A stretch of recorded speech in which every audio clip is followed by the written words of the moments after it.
Assalamualaikum warahmatullahi wabarakatuh. Selamat datang kembali di channel Sukmo Waseso. Tentunya dengan saya Mas Berto yang akan menceritakan cerita misteri. Apa kabar kalian semua? Semoga sehat selalu, panjang umur, bahagia selalu dan sukses selalu. Amin. Pada kesempatan kali ini saya akan menceritakan kisah yang ditulis oleh Piendut yang berjudul Kutukan Melati. Kamulah yang selanjutnya. Sebelum cerita ini dimulai, jangan lupa untuk like, komen, subscribe channel ini, dan aktifkan lonceng notifikasinya.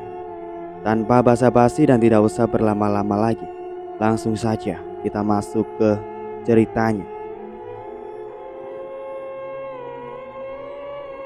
Seseorang wanita berambut panjang dengan warna kulit kecoklatan yang masih memakai seragam sekolah SMA sedang menangis dan berlari menghindari seseorang.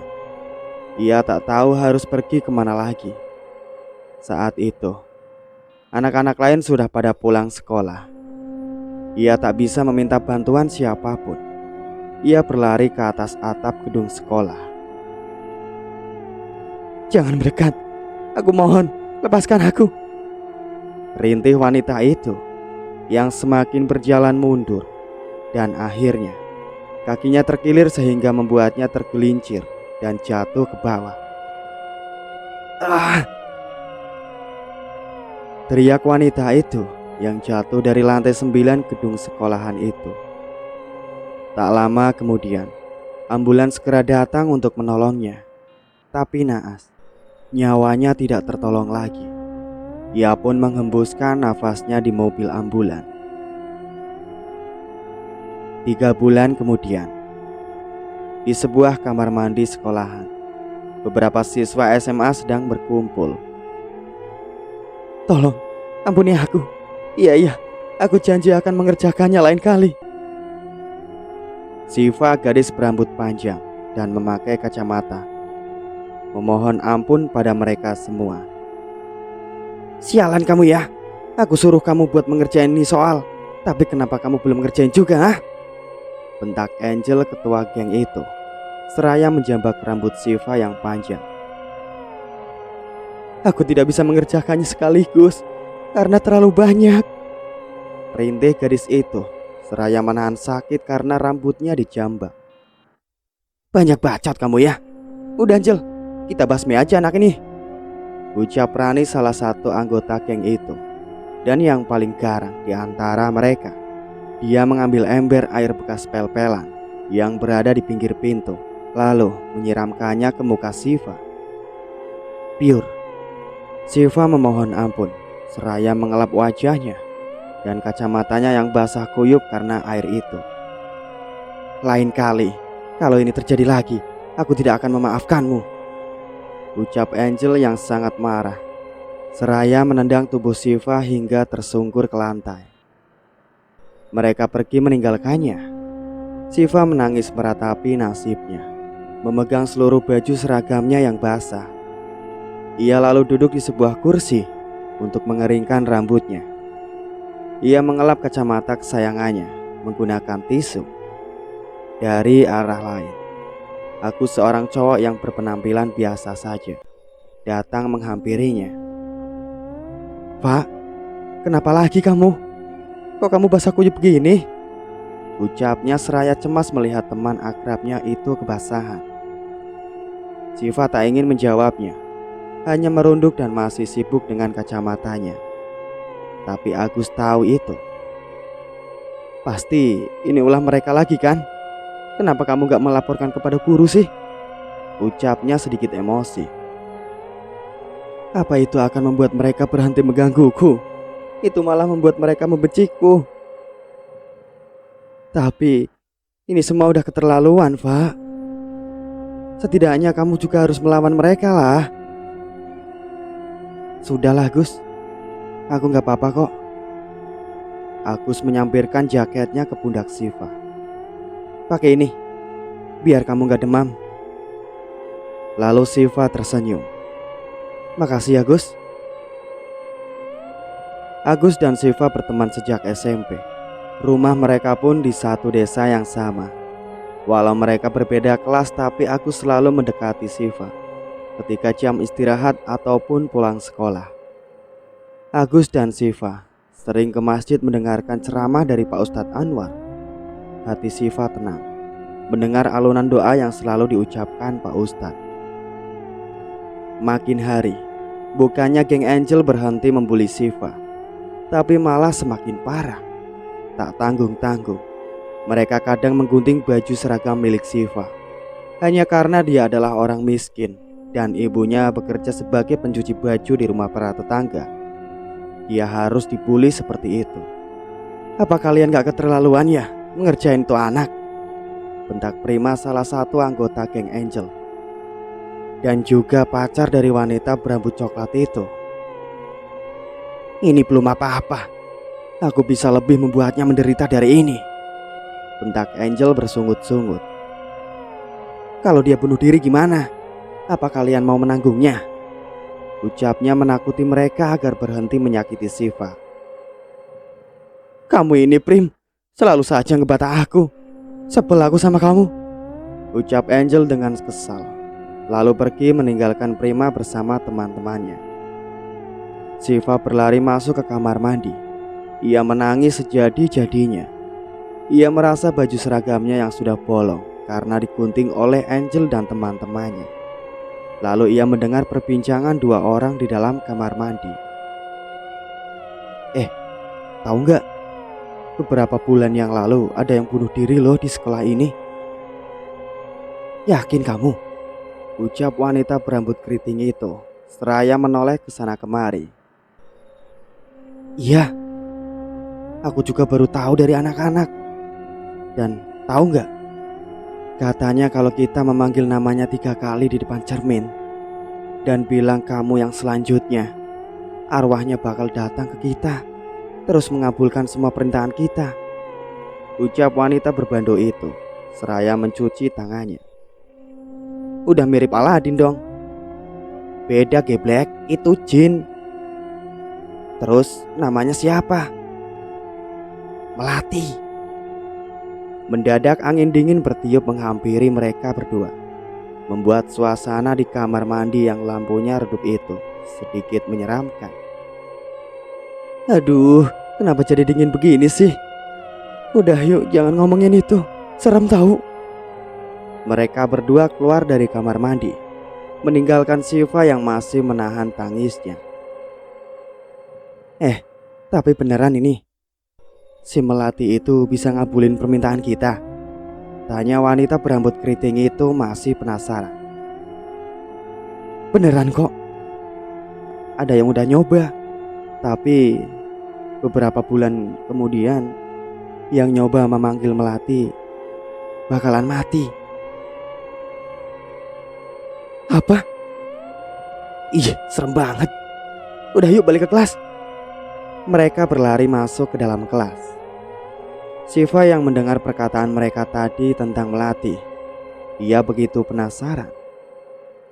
Sesampainya di rumah, sudah biasa rumah Siva terlihat sepi karena ibunya selalu bekerja di rumah tetangganya. Ia duduk dan merenung di atas ranjangnya. Apa aku harus memanggil Melati untuk membantuku ya? Gumamnya. Ia tahu bahwa hal itu tidak benar. Ia tak seharusnya mengganggu arwah orang yang sudah meninggal. Tapi ia gelap mata karena emosinya yang memuncak. Ia ingin memberi pelajaran kepada geng Angel. Siva berdiri di depan cermin. Ia pun memanggilnya. Melati, Melati, Melati, kamulah yang selanjutnya. Ucapannya lirih dan bola matanya menatap ke sekitar.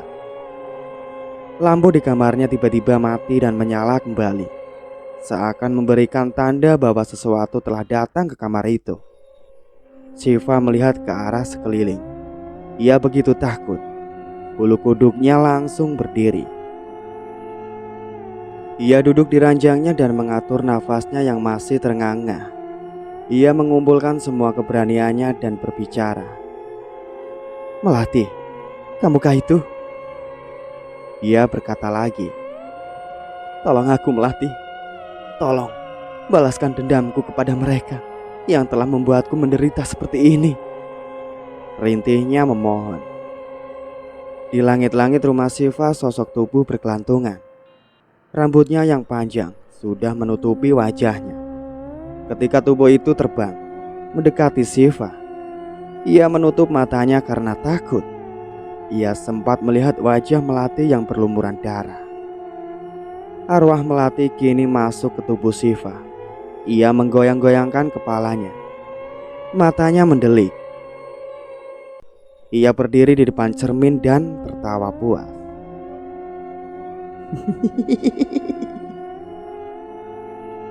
Ia tertawa dan masih melotot.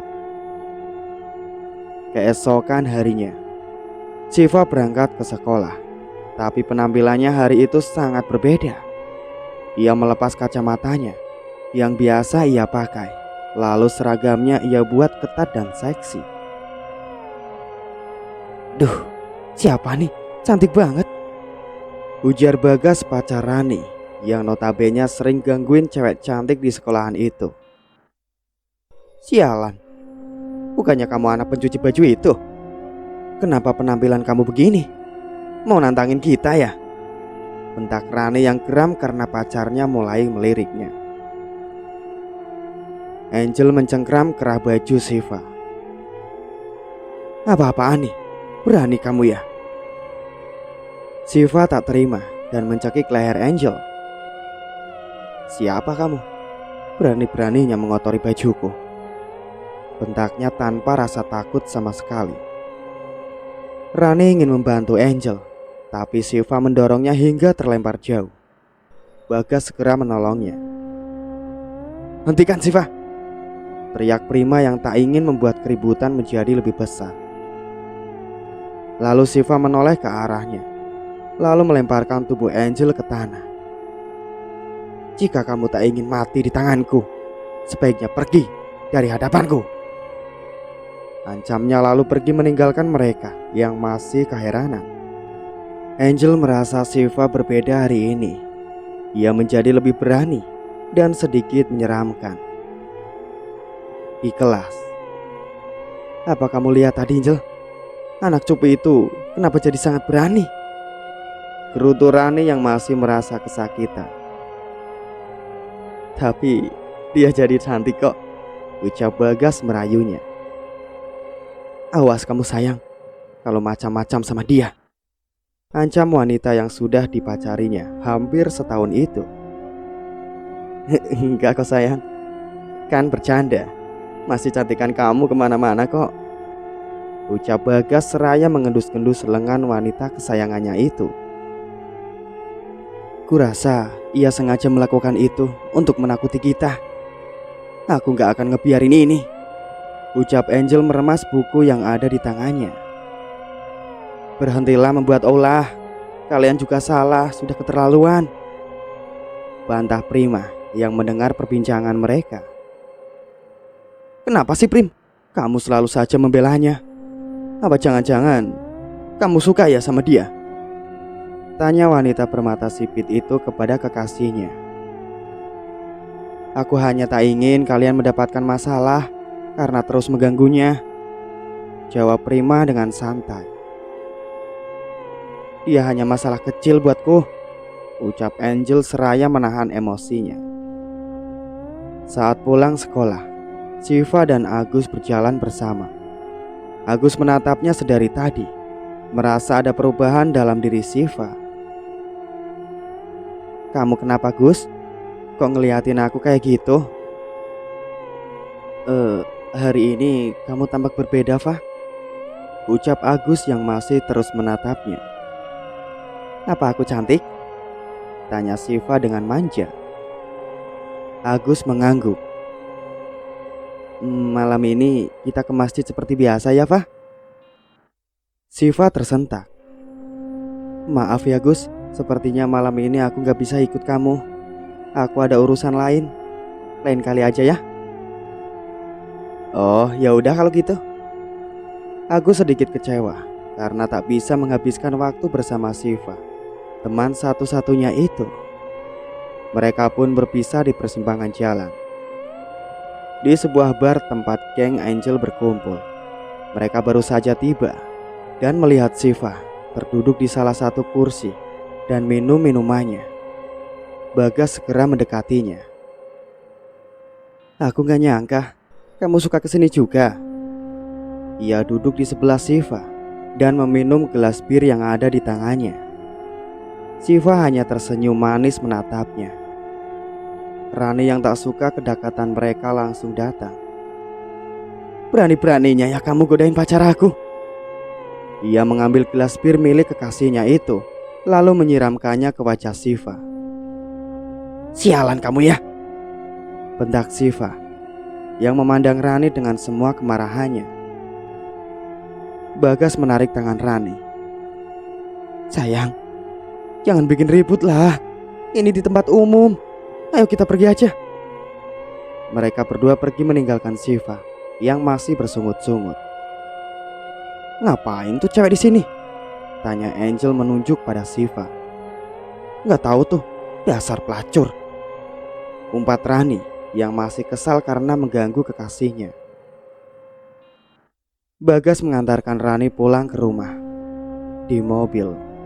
"Cepat masuk sayang, nanti nyampe rumah aku kabarin ya," pinta Bagas dan mengecup pipi wanita yang dicintainya itu. Ya. Rani keluar dari mobil dan berjalan masuk ke rumahnya. Ia berjalan melewati pekarangan rumah. Wanita itu merasa seperti seseorang sedang mengikutinya. Bulu kuduknya merinding. Ia memberanikan diri menengok ke belakang dan terkejut. "Astaga Mang, bikin kaget saja." Rani mencoba mengatur nafasnya lagi. "Maaf Non, kalau saya ngagetin," ucap pria yang menjadi tukang kebun di rumah itu. "Kenapa malam-malam masih di sini, Mang?" "Saya nunggu Non pulang. Ada pesan dari orang tua Non. Mereka berdua pergi keluar kota tadi sore. Jadi di rumah gak ada orang. Apa Non perlu saya temenin?" ucap pria separuh baya itu yang sudah bekerja di keluarga Rani hampir 10 tahunan. "Gak perlu kok. Mang pulang saja. Aku udah biasa sendiri di rumah," tolak Rani. "Ya udah Non. Kalau ada apa-apa, Mang Ujang di belakang rumah ya Non." Rani mengangguk. Ia melangkahkan kakinya masuk ke rumah dan duduk di ranjang. Ia melihat pesan di ponselnya. "Aku udah sampai rumah sayang. Kamu cepat istirahat ya. I love you." Nah, pesan dari Bagas kekasihnya. Rani membalasnya. "Iya, ini juga aku mau mandi." Wanita itu menaruh ponselnya di atas meja dan pergi mandi. Ya, begitulah kisah cinta para ABG. Rani mengguyur rambutnya dan menikmati air shower yang hangat. Ia masih sedikit kesal membayangkan muka Siva di bar tadi. Mendadak air shower itu mati. "Kok mati sih?" Ia memutar-mutar tombol shower itu lagi dan air pun mulai keluar. Wanita itu menutup mata, membilas tubuhnya. Ketika ia membuka matanya lagi, ia melihat air itu berubah menjadi darah. "Apa ini?" teriaknya dan berlari mengambil handuk. Saat ia pergi, air itu kembali menjadi putih. Ia segera mengenakan baju dan duduk di ranjang. "Apa aku terlalu banyak minum ya? Kok berhalusinasi begini?" gumam wanita itu menenangkan dirinya sendiri. Ia pergi ke dapur untuk mengambil air minum. Saat membuka kulkas, ia melihat sebuah kepala dengan mata yang melotot menatapnya. Ia berteriak dan langsung menutup kulkas itu lagi. Nafasnya terengah-engah, tapi ia memberanikan diri untuk membuka kulkas itu lagi. Tapi sudah tidak ada apa-apa di sana. Lalu ia melihat seseorang seperti berlalu lalang di ruang tamu. "Siapa itu?" teriaknya. Ia ingat bahwa tidak ada siapapun di rumahnya. Bulu kuduknya merinding.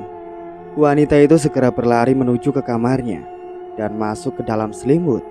Ia mengambil ponselnya dan menelpon Bagas. Tapi pria itu tidak mengangkatnya karena sedang mandi. Lalu ia mengirim pesan.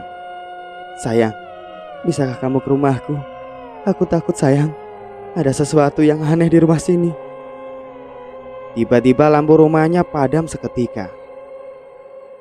"Ada apa lagi ini?" Ia memberanikan diri keluar dari selimut, lalu menyalakan senter dari ponselnya. Ia keluar untuk melihat sekeliling. Mang Ujang? Apa Mang Ujang yang matikan saklar?" teriak Rani memanggil pria yang tinggal di belakang rumahnya. Tapi tidak ada sautan sama sekali. Ia berjalan menuju tangga. Seluruh rumah tampak gelap, membuat suasana semakin mencekam. Ditambah suara langkah kaki Rani yang menginjak tangga kayu di rumahnya. Krek, krek. Tiba-tiba dari arah bawah tangga, sosok tubuh merangkak ke atas. "Hah? Apa itu?" Ia ketakutan dan kembali menaiki tangga. Tapi sosok itu sudah menarik kakinya dan membuat Rani jatuh berguling di tangga sampai kepalanya berlumuran darah. Ia masih sedikit sadar. "Siapa kamu?" ucapnya tertatih-tatih, menahan sakit di kepalanya. Sosok itu langsung mencekik leher wanita itu hingga ia tak bernafas lagi.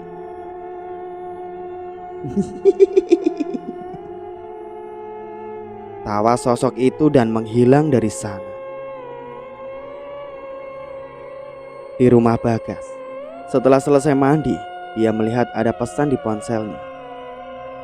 "Oh sayangku, pasti kangen," ucapnya seraya menelpon balik. Tapi Rani tak mengangkatnya.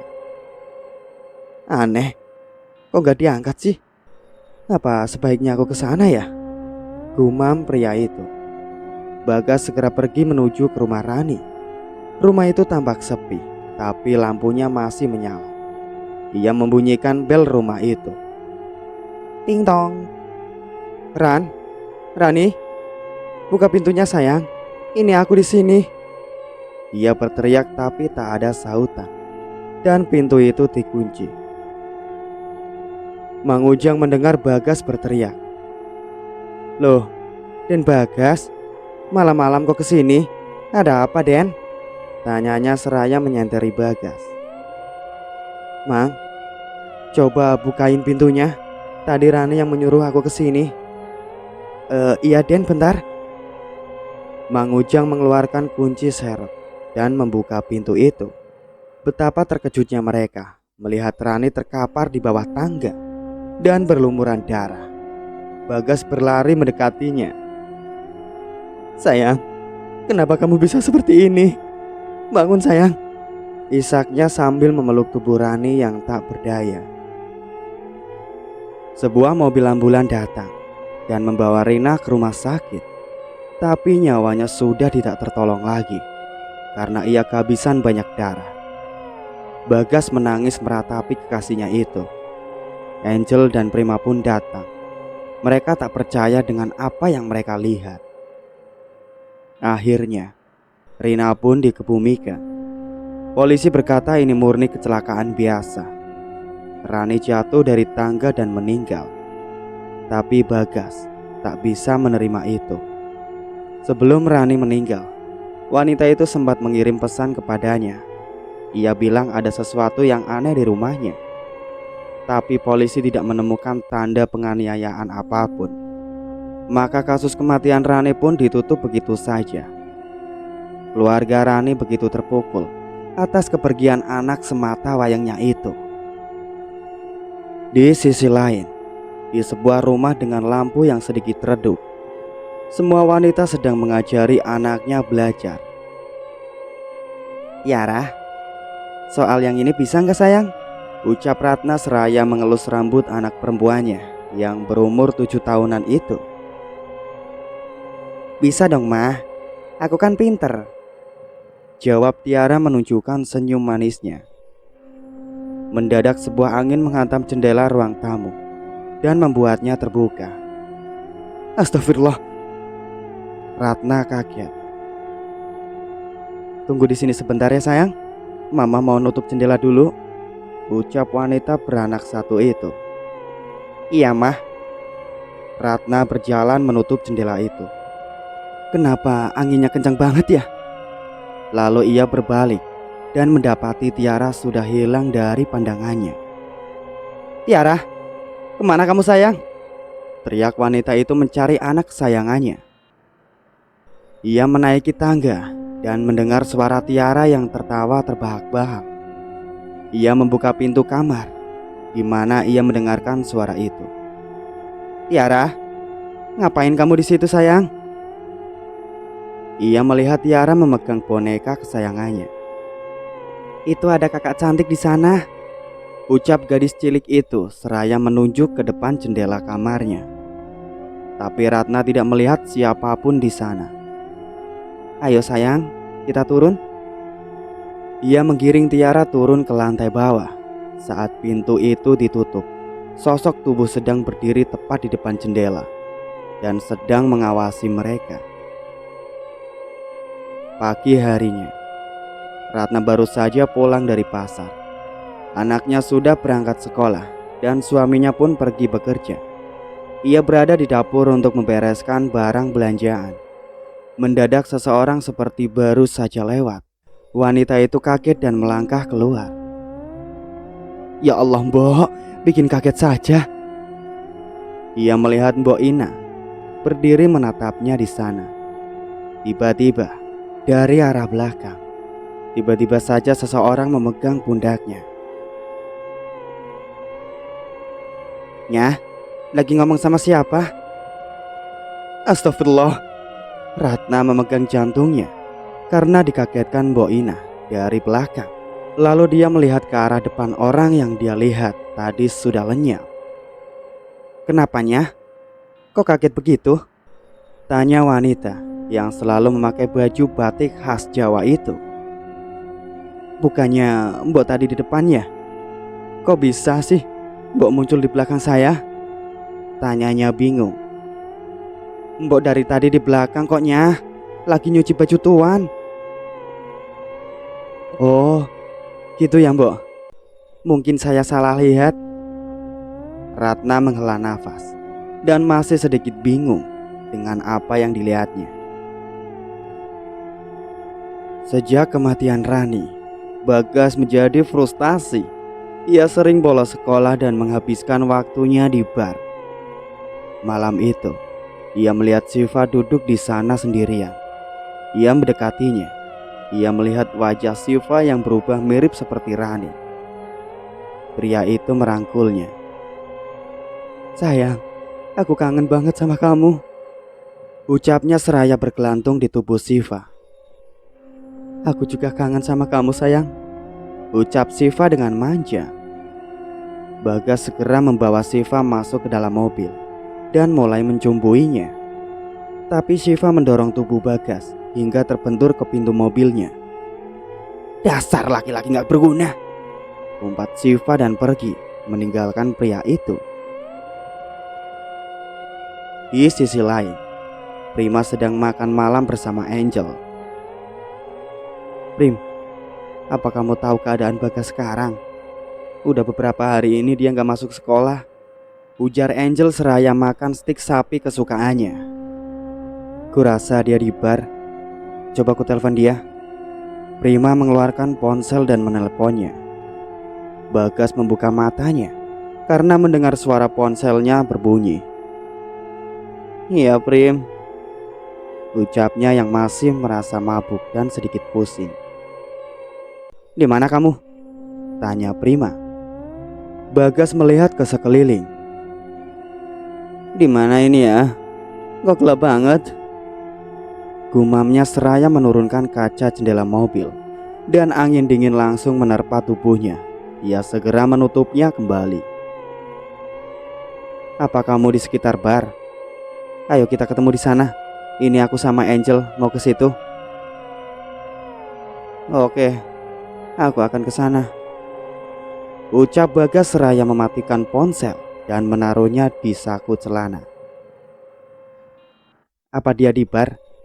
Tanya Angel yang sudah selesai makan lalu minum segelas bubble tea. Iya, dia di bar. Aku menyuruhnya ke sana. Habis ini kita temui dia ya.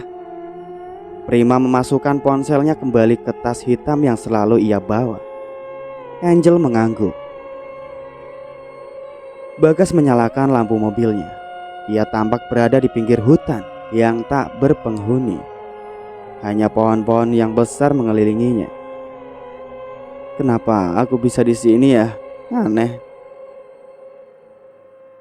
Ia segera menyalakan mobil dan melaju. Di perjalanan yang sepi, ia tak melihat satu mobil pun melintas di sana. Kenapa nggak ada mobil sama sekali ya? Ini di daerah mana sih? Kok aku bisa nyampe sini ya? Ia masih bingung dan juga penasaran. Mendadak sebuah angin melewati tubuhnya. Kok jadi dingin gini? Ia melihat dari kaca mobil belakang dan terperanjat karena melihat sosok tubuh sudah duduk di sana dengan rambut panjang yang menutupi wajahnya. Ia segera menoleh tapi tidak mendapati apapun. Lalu ia berbalik melihat ke arah depan lagi. Dan seketika sosok itu sudah menempel di kaca mobilnya dengan mata melotot dan bertaring serta berlumuran darah dari mulutnya. Sontak saja Bagas berteriak, "Ah!" Dan pria itu langsung membanting setirnya hingga mobilnya jatuh ke jurang. Angel dan Prima sudah sampai di bar. Entah kenapa Angel sangat cemas pada temannya satu itu. Ia takut Bagas akan frustasi karena kehilangan kekasihnya. "Angel, duduklah. Kenapa kamu cemas begitu sih?" "Gak tahu kenapa, tapi perasaanku gak enak banget." Wanita berambut coklat itu meremasi kedua tangannya sendiri. Tiba-tiba ponsel Prima berbunyi dan ia mengangkatnya. "Ya, siapa ini?" "Benar pak, saya Prima temannya Bagas. Ada apa ya pak?" "Apa? Baik pak, saya akan segera ke sana." Wajah Prima berubah seketika. Ia mengerutkan dahi. "Kenapa Prim? Ada apa?" "Bagas kecelakaan mobil. Ayo kita segera ke rumah sakit." "Apa?" Angel ikut terkejut dan menutup mulutnya seolah tak percaya. Sesampainya di rumah sakit, Bagas sudah tidak bernyawa. Angel menangis meratapi temannya itu. Teman dari SMP dan juga masih saudara jauh. Prima membuka tutup kain yang menutupi tubuh Bagas. Ia melihat tubuh Bagas yang terluka parah. Ia menutup mulut menahan tangisnya. Prima dan Angel berada di kantor polisi untuk dimintai keterangan. Karena sebelum Bagas mengalami kecelakaan, orang yang terakhir dihubungi adalah Prima. "Apa kalian tahu korban bertemu dengan siapa sebelum ia mengalami kecelakaan?" Tanya pria berkumis yang memakai seragam polisi berpangkat 2 bintang itu. "Sudah beberapa hari ini kami tidak bertemu dengannya pak, karena ia selalu bolos sekolah. Hanya malam ini kami merencanakan untuk bertemu dengannya," jawab Prima dengan tegas. "Baiklah, keterangan kalian akan saya catat nanti. Kalian bisa pulang terlebih dahulu." "Terima kasih pak," ucap Prima dan menyelami orang itu. Polisi menyatakan Bagas murni kecelakaan. Di tubuhnya ditemukan unsur alkohol dalam darah. Jadi bisa dibilang ia sedang mabuk dan tidak hati-hati saat menyetir hingga mengalami kecelakaan. Tapi Angel dan Prima merasa ada yang aneh. Mereka penasaran kenapa teman-temannya meninggal satu persatu. Di sisi lain, di meja makan, Ratna dan keluarganya sedang makan malam. "Wah, hari ini kenapa masak banyak sekali mah? Semuanya terlihat lezat," ucap Hasan suaminya. "Iya dong, Hari ini kan papa dapat pekerjaan baru. Ini sebagai perayaannya, ucap wanita berkerudung itu seraya mengambil lauk untuk suaminya. Makasih ya mah, seraya mencium pipi istrinya yang berkerudung itu. Mah, aku mau ayam itu, ucap Tiara manja dan menunjuk pada ayam goreng yang ditaburi kremesan. Iya sayang, papa ambilin nih. Ia mengambilkan paha ayam kesukaan anaknya itu. Saat makan, apa papa nggak masalah bekerja di sekolahannya Tiara? Gajinya kan gak terlalu banyak, Pak. Nggak masalah, Mah. Yang penting kita nggak kekurangan. Dan satu lagi, papa bisa selalu menjaga Tiara, ucap pria berumur 40 tahunan itu seraya membelai rambut Tiara. Syukurlah kalau itu yang dipikirkan papa. Mbok Ina, tolong ambilkan sup lagi buat saya ya mbok, teriak Hasan memandang ke dapur yang disinari lampu redup. Mbok Ina sudah pulang dari sore pak, katanya anaknya sakit, bantah Ratna dan meletakkan sendok di meja. Oh begitu ya. Sini biar mama yang ambilin. Ratna mengambil mangkok sup dari suaminya dan berjalan ke dapur. Ia menyendok beberapa sup dari panci ke mangkuk. Saat ia berbalik, kakinya seperti ditarik seseorang dari bawah meja. Astagfirullah, teriaknya dan menahan mangkok sup di tangan agar tidak jatuh. Hasan mendengar teriakannya dan berlari ke dapur. Ada apa mah? Oh, gak apa-apa kok pak. Mungkin supnya sedikit panas, mama jadi kaget. Ratna tampak kebingungan karena sesuatu yang menarik kakinya. Oh gitu, sini papa bantuin bapak mah. Hasan mengambil mangkok dari tangan istrinya itu. Mata Ratna masih mencari-cari sesuatu yang ada di bawah meja, tapi ia tidak melihat apapun. Karena Mbok Ina sudah pulang, terpaksa Ratna harus mencuci sendiri semua piring kotor itu. Mah, aku bawa Tiara ke kamar dulu ya. Dia udah ngantuk nih. Iya pak. Ratna mulai mencuci piring-piring kotor itu, tapi perasaannya seperti ada yang mengawasinya dari ruang tamu. Ia melihat sosok tubuh berdiri tegak di depan TV. Ia penasaran siapa itu. Saat ia ingin mendekati sosok itu, bau busuk mulai menghampirinya. Ia menutup hidung dengan satu tangannya. Tiba-tiba saja pundaknya dipegang. Mah, ngapain di sini? Ya Allah, Pak, kaget mama. Ia tersentak dan kembali melirik samping TV. Lalu sosok itu sudah lenyap. Maaf kalau bikin mama kaget. Apa udah selesai mencucinya? Ayo papa bantuin. Ratna mengangguk. Ia merasa beruntung memiliki suami Hasan. Ia sangat peduli pada keluarganya dan memperlakukan Ratna dengan baik selama ini.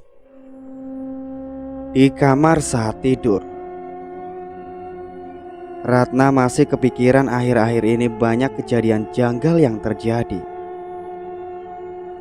Pah, apa papa ngerasa kalau ada yang aneh di rumah ini, Pah? Ucap Ratna seraya menatap pria yang dicintainya hampir 10 tahunan itu. Aneh kenapa, Mah?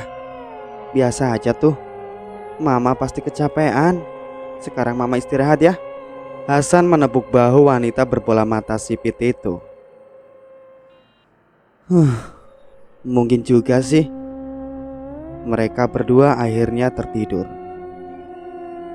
Di saat kemudian, Angel datang ke kelas Siva dan langsung menampar wanita itu. Prak! Apaan ini? Bentak Siva dan berdiri seakan tak terima. Angel menjabak rambutnya. Aku tahu, kamu pasti yang membuat Bagas dan Rani meninggal kan? Teriaknya dengan emosi yang menggebu. Gila kamu ya, nuduh orang sembarangan. Emangnya kamu punya bukti? Lepasin gak? bentak wanita yang berambut panjang itu, seraya memukul tangan Angel agar melepaskan rambutnya. Tapi Angel tak mau melepaskan rambut Shiva. Lalu Prima yang melihat itu datang dan memisahkan mereka berdua.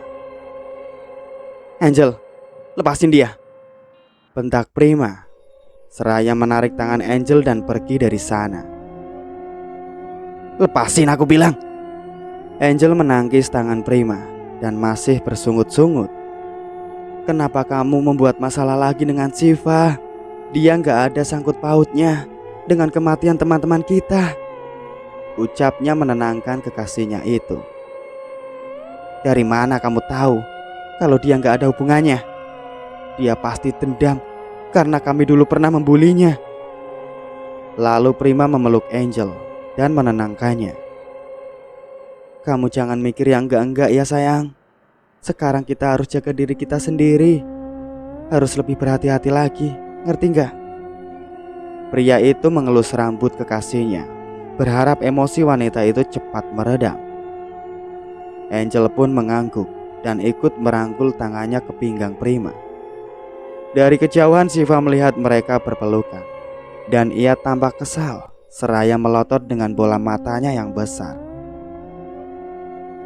Di masjid, Pak Ustadz Anwar sedang memberikan ceramah kepada semua orang. Tak terkecuali Agus pun ikut mendengarkan dengan baik. Setelah ceramah selesai, Pak Ustadz menemui Agus.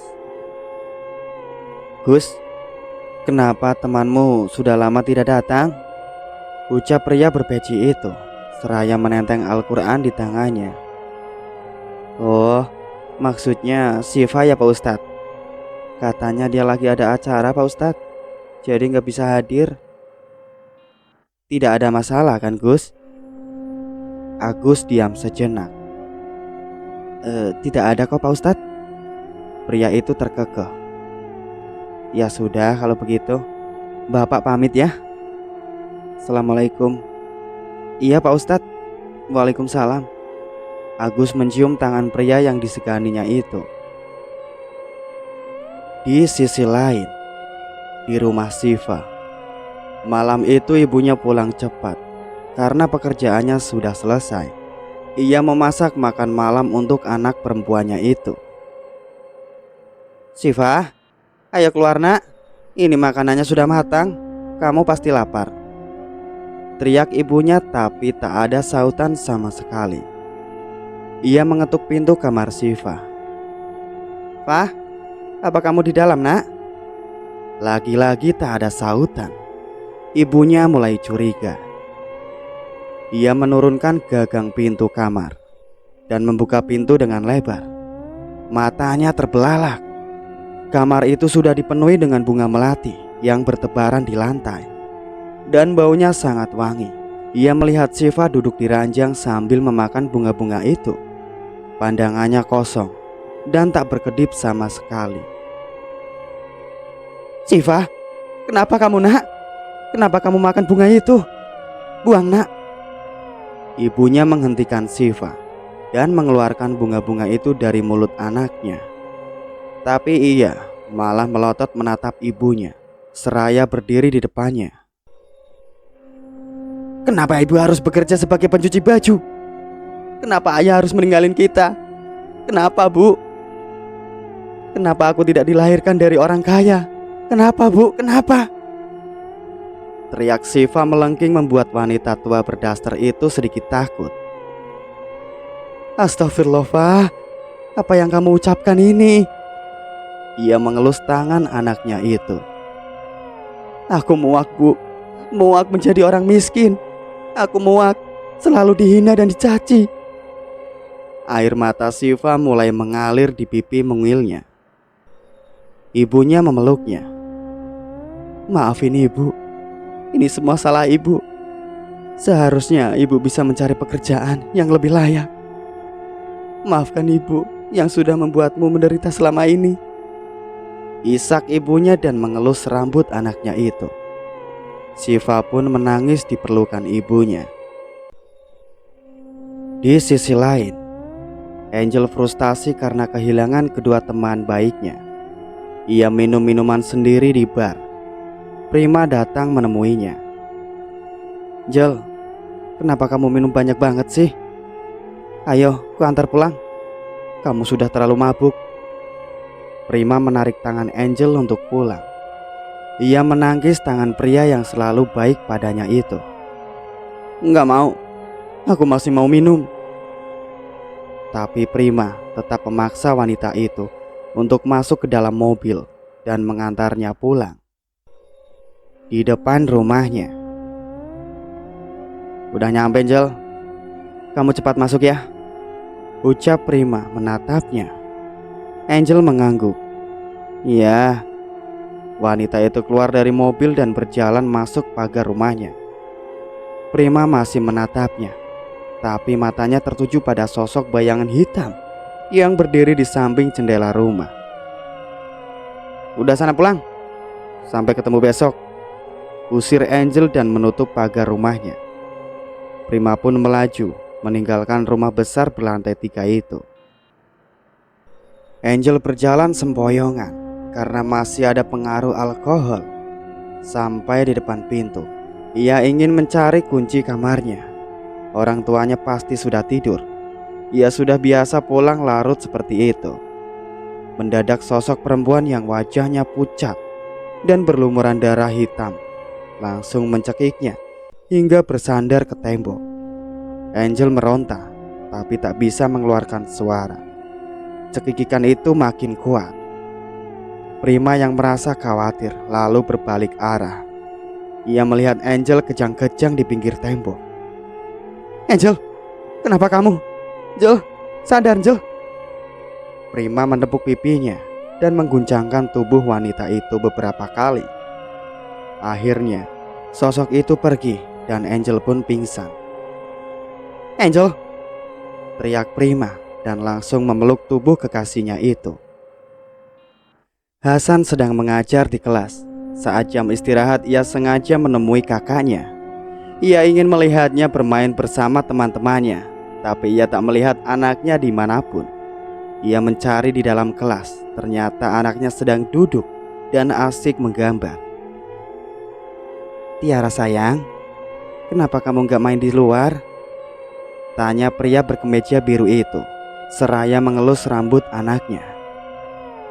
"Aku lagi menggambar, Pak," ucapnya manja dan tersenyum menatap ayahnya.